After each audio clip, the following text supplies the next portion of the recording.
டேய் ரமேஷ், எனக்கு கொஞ்சம் கொத்தமல்லியும் தக்காளியும் வேணும்டா. சீக்கிரமா சமைக்கணும். உங்க அப்பா வர நேரமாச்சு. நம்ம சொந்தக்காரங்களாம் வந்துட்டு இருக்காங்களா? சீக்கிரமா போடா. ஏமா போய் வேலையை பாருங்கம்மா. என்னாலலாம் முடியாது. நான் இன்ட்ரெஸ்டாக மூவி பார்த்துட்டு இருக்கேன். இன்னும் 1/2 ஹவரில் எல்லாருமே வந்துட்டு போகிறாங்க ரமேஷ். என்கிட்ட விளையாடாத. சீக்கிரமா கிளம்பு. முடியாதுன்னா முடியாதுமா. போய் வேலையை பாருங்க. நீங்களே போயிட்டு வாங்க. நம்ம சரிப்பட்டு வர மாதிரி தெரியல. நம்ம மாஸ்டர் பிளானை போட்டுட வேண்டியதான். நீ போக வேணாம், விடுப்பா. நானே பார்த்துக்கிறேன். இந்த முட்டி தான் ரொம்பவே வலிக்குது.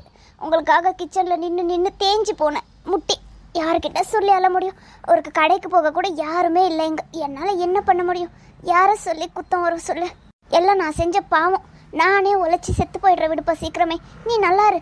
நீ ஒன்றும் கடைக்கு போக வேண்டாம். நானே போய்க்கிறேன். என்னால் நடக்க தான் முடியல. நான் உட்காந்து அப்படியே உருண்டே போய் வாங்கிட்டு வந்துடுறேன். ஆரம்பிச்சிட்டிங்களா உங்கள் ட்ராமாவை? எடுத்துகிட்டு வாங்க காசை. நானே போய் தொலைகிறேன். அப்பயே கொஞ்சம் பச்சை மிளகாவும் வாங்கிட்டு வந்துருப்பா. இப்போதான் முட்டி வலிக்குது.